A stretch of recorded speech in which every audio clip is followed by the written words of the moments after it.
Welcome back to day number 2 of the NA journey. We're playing our first game of not double jungle, but regular old jungle Scion. But we're not playing it in a standard fashion. I end up solo invading the enemy red side. I'm trying to split jungle here. My goal is to take one of the camps and then leg it to the other side of the map. The enemy Diana, she has no clue that I was starting on this side. Well, she obviously knows now, but she doesn't have enough time to start on my red side. I aim to get level 2 by securing all the small minions. That way Thresh can't steal it and I can't get shafted. And then I cut straight across the middle of the map. What we're doing, it's not like some big hidden mystery. We're doing everything in plain sight. The problem is it's very hard to counter. Even with that information, Diana's not going to clear her blue and then invade our red. Scion is just very difficult to kill in these early levels. Plus, we have pressure in the mid lane from damaging that Fizz. What ends up happening is she does her full clear minus the one camp that we've stolen, and it puts her in a very tricky spot. She's either going to gank the bot lane or invade our blue side. This would absolutely be the equivalent of a spider building his web around a light source and just waiting for the bug to come in and get trapped. We're setting this Diana up and she's taken the bait.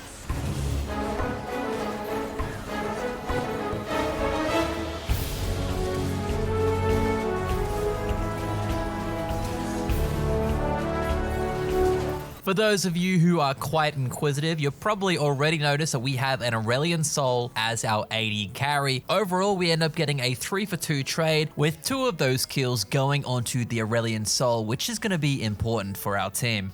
Now we skip a couple minutes into the future. All that has happened is we did a full clear of the minions and we ganked top once to get Irelia's flash. We've found ourselves in a situation where the enemy blue buff is spawning and our mid laner, the Ahri, has a couple of seconds to spare until the minions are going to crash into the tower.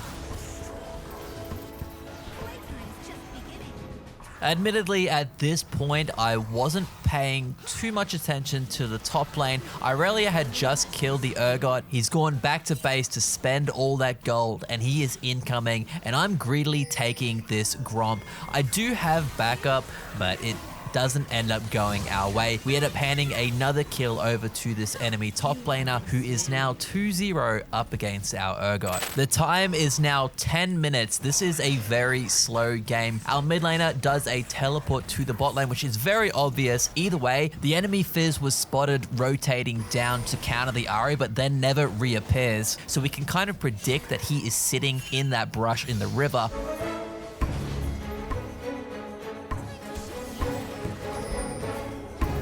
Our team's assumptions were indeed correct. The Fizz was hiding there and we managed to push him away. He has to flash to survive, but he's on low health. Most of the time, Fizzes are quite greedy because they have the E that allows them to escape. But in this case, he uses it to clear the wave and I can Hex Flash over and clean up that kill for free.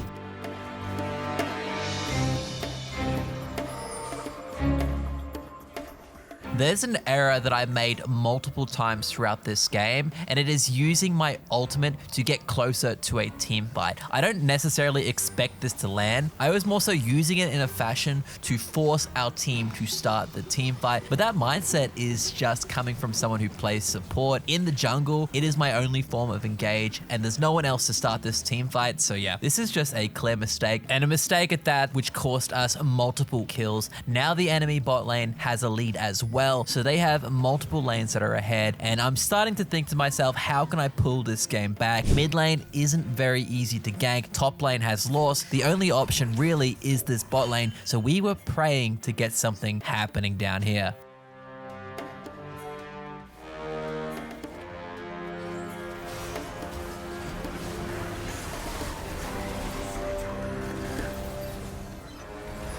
Thankfully, we get a little bit of luck on our side, and we end up getting 2 kills, and now Fizz has rotated down to the bot tower, attempting to stop us from getting the first tower. I want to keep going. I want to tower dive this, but my bot lane doesn't seem keen on the idea at all. I decide that I don't really care. I'm going to force this. I have the HP, and it's 3v1. Eventually, the Aurelion Soul joins in, and we get that kill onto him. He's now got 4 kills, so we have a real win condition on the dragon. Honestly, the game was going at a pace much slower than I like to play in, but it was around the 19-minute mark that things started to finally heat up.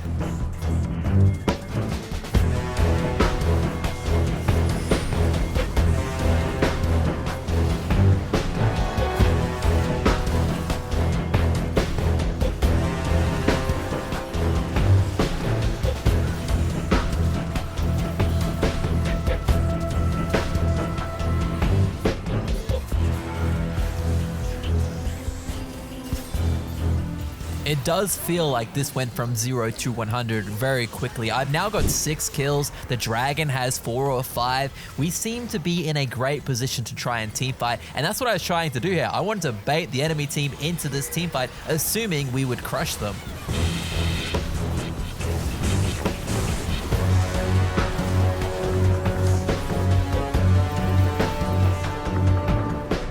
Yeah, evidently we didn't do much crushing. Aurelion Sol got hooked. I also stepped on a trap. Diana got a perfect ult off, and then they end up getting the Rift Herald and pushing down the middle of the map. And I tried to punish them for that because they're way out of position.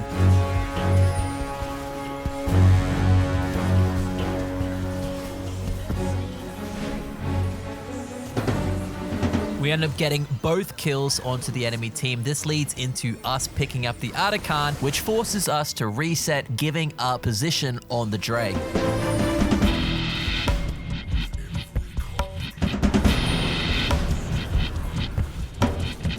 I ult in, hoping to hit someone, but worst case scenario, I miss and pull them back into the pit for a bait. We're baiting for the Aurelion Sol, but there was absolutely zero follow-up. I was honestly so confused why he didn't want to use his ult there. To be fair, I don't main the champion, so maybe he's right. Maybe it was a bad time for him to ult. Who bloody knows? If there are any Aurelion Sol mains in here, let me know what you think about that play.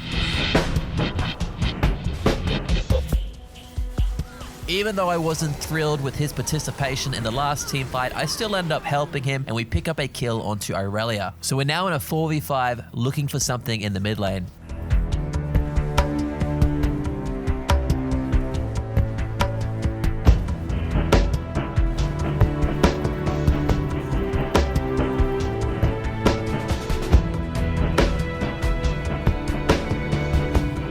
It really does just feel like we're watching the same thing on repeat. Get a lead, and then somehow it is thrown and the enemy team gets an advantage. The time is now 26 minutes. We have 3 people dead. Of course, the enemy team is going to start on this Baron. The only thing I can do really is flash the wall and attempt to steal it.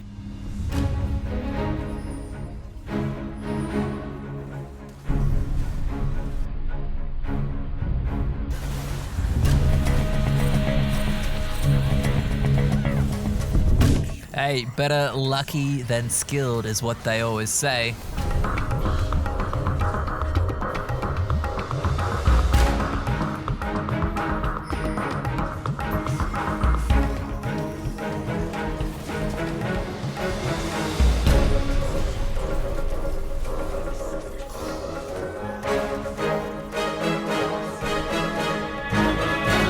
We've reached a point in this match where it is just pure chaos. People are dying out of sync, and this is enabling other players to try and do more than they should. They're trying to contest this Soul Drake even though they have no jungle. We end up denying it, and now this is the moment we've all been waiting for.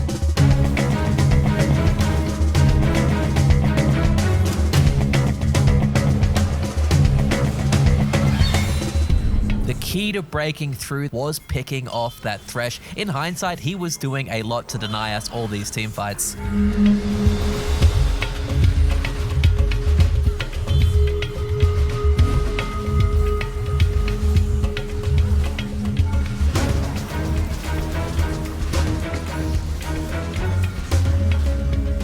Even with us getting multiple picks onto the enemy team on crucial members, by the way, Thresh was doing work and so was Caitlyn. It still was difficult for us to walk through and end it. I guess we were just having team comp issues, man. Either that or a skill issue. There was something wrong. I'm just glad at the end of the day, we won, ended up gaining 30 LP. This was a tough game and very frustrating to rewatch, to be honest. Straight on to game number 2. I promise you there are no more painful victories in today's video. And in this match, they first picked Pyke, which was quite ballsy, but I don't particularly like running Sion into the Pyke, so we whipped out Braum. The first few minutes of this matchup in the bot lane were quite tame, so we're actually going to skip where the action finally started.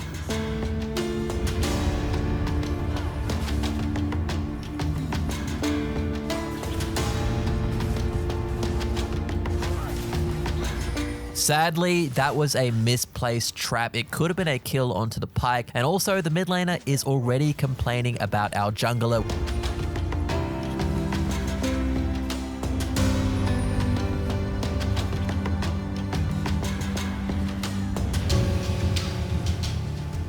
Generally speaking, when someone types and complains about a player on our team, I'll just take it with a grain of salt. I'm not going to believe anything anyone else says until I see it for myself. So in this case, I see that the LeBlanc is roaming, and I also see that Vi made a mistake under the tower. So I am leaning towards the fact that we do have a problem.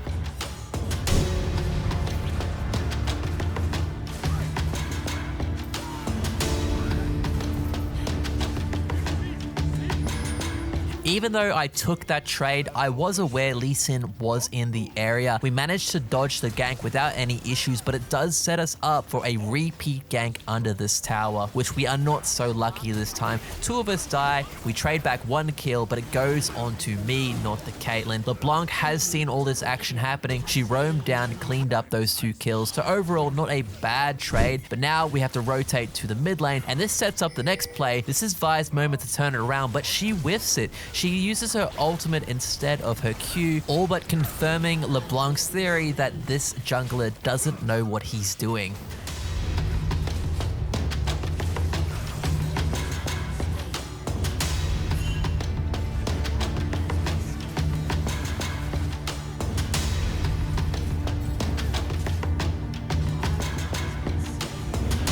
As it currently stands, our top lane is losing by a massive margin. Our jungler is too. It seems as if our mid laner is quite good, but he complains a lot. And unfortunately, we keep taking too much gold from this Caitlyn. Either way, my plan has shifted to getting more gold onto the LeBlanc.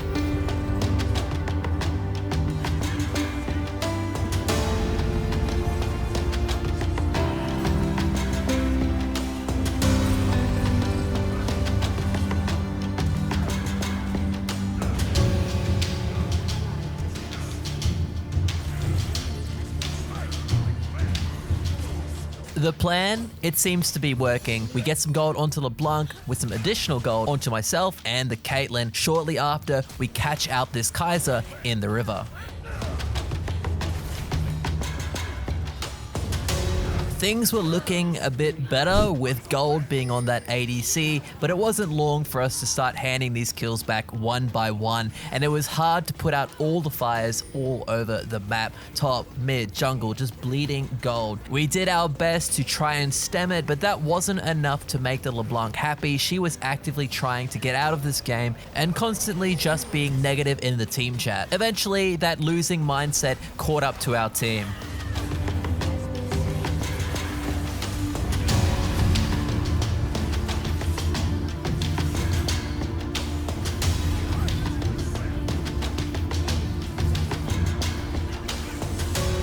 I, of course, refused to surrender and kept this game going for as long as possible, just waiting for the enemy team to make a mistake. The problem was the Vi was making a lot more mistakes than them. They were, of course, making some errors, and this was one of them. We almost managed to turn this around. It was looking very profitable.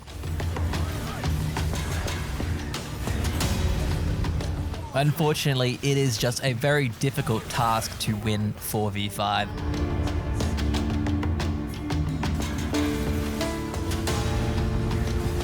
It also just really didn't help having LeBlanc constantly complaining and refusing to help at times. Anyway, we lose this one, minus 10 LP, on to the next game. Okay, long story short, I fucked up. I didn't notice that the screen wasn't centered, and I'm not about to make you guys sit through an entire game watching it like this. So we played double jungle, we had some issues with our ADC, but ultimately we found a way to win, gaining 30 LP. And from here, we move on to game number 4, where you think I would have figured out the issue, but I didn't. So we're skipping through this one as well.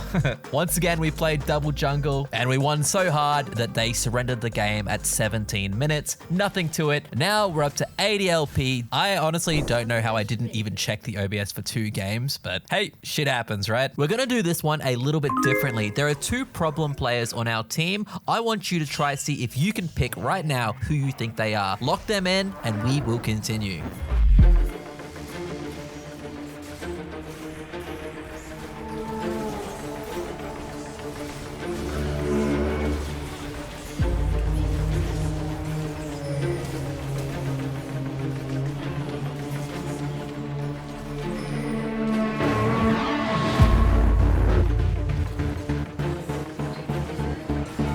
That's 3 kills and vision on the red side, but the timer is so late that I'm forced to start on the raptor camp with very little health. We know the red is warded, which means it's likely they're going to watch me take it and want to invade on our side. So I'm telling the Jin to place a ward on our red to make sure we can counter it.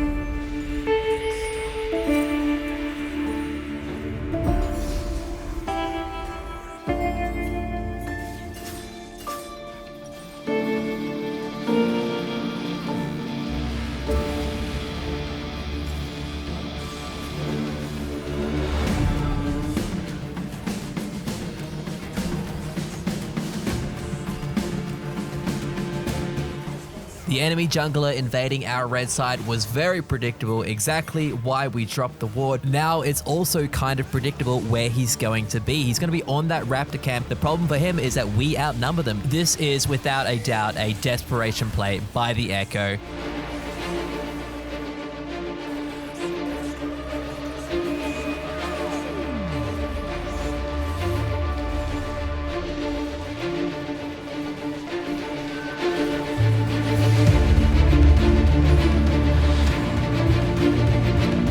We've now denied the entire red side once again. Echo is forced to the bottom of the map. This opens up a tower dive in the top lane, but this play is very risky now.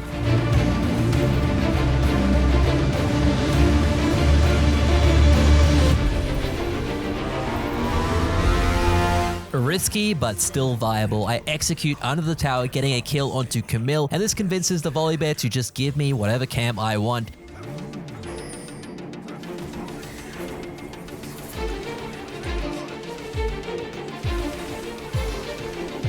We've now skipped 4 minutes into the future. Both junglers have a level advantage over Echo. We should be able to win this. It is a 3v2, and now Volibear has 6 kills.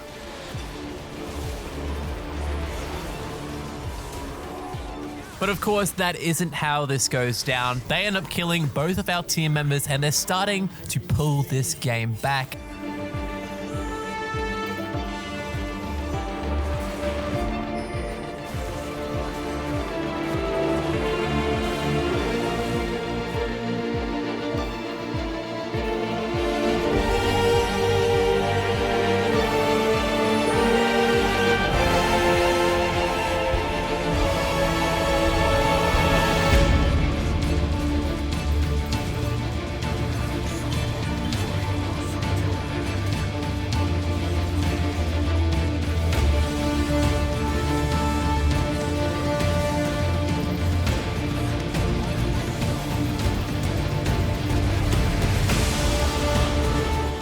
From what was a 10-kill lead favoring our team has gone all the way down just to 3 kills. The enemy team, they're playing really well.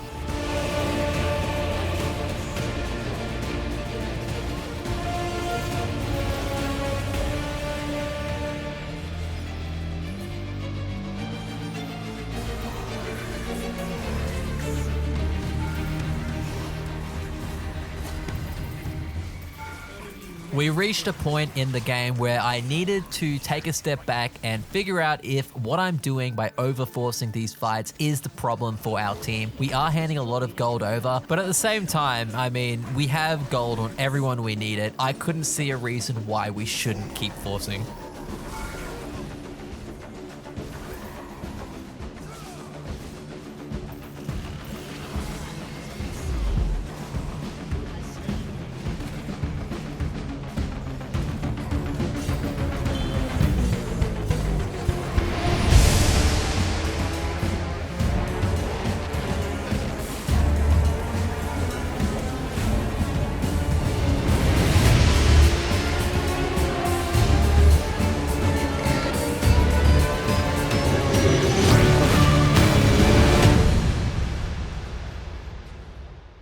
Our aggression started paying off once again. We end up going straight through to the inhibitor, and now we're looking to secure this third Drake. Unfortunately, the enemy team manages to pick off a couple of our members. Now I'm in this situation where I need to decide if it's worth trying to steal the dragon. In my opinion, it is.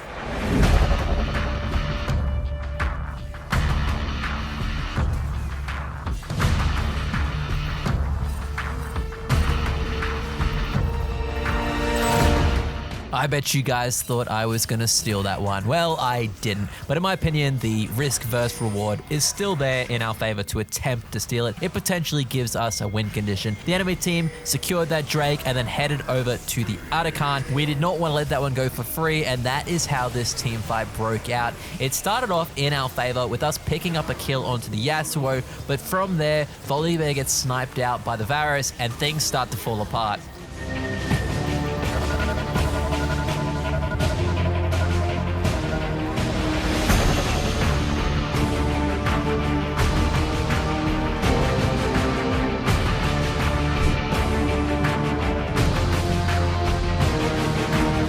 The time is now 24 minutes. The Baron is going to spawn at 25, so the Baron dance has already begun. We're trying to take this red buff because the next fight is likely going to decide this game, given the fact that the inhib is open. The biggest threat on the enemy team is the Varus, and we don't spot him in this clump of players, so we start the fight.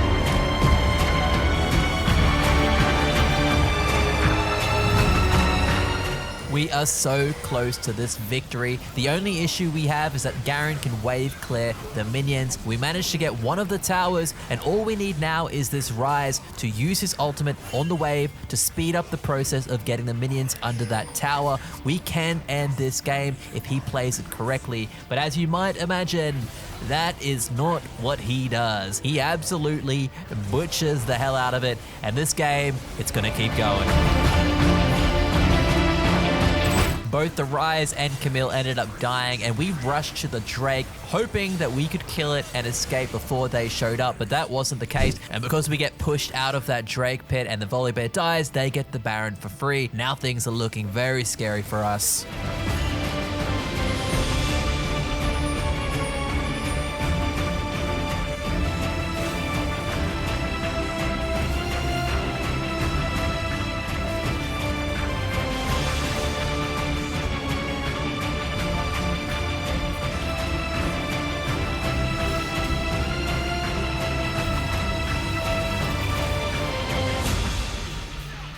Given the situation, us managing to kill the Varus and pushing them off their siege with that Baron was a significant moment. And from here, the ending to this game is kind of a little bit of a fiesta. I want you to pay attention to the Jhin.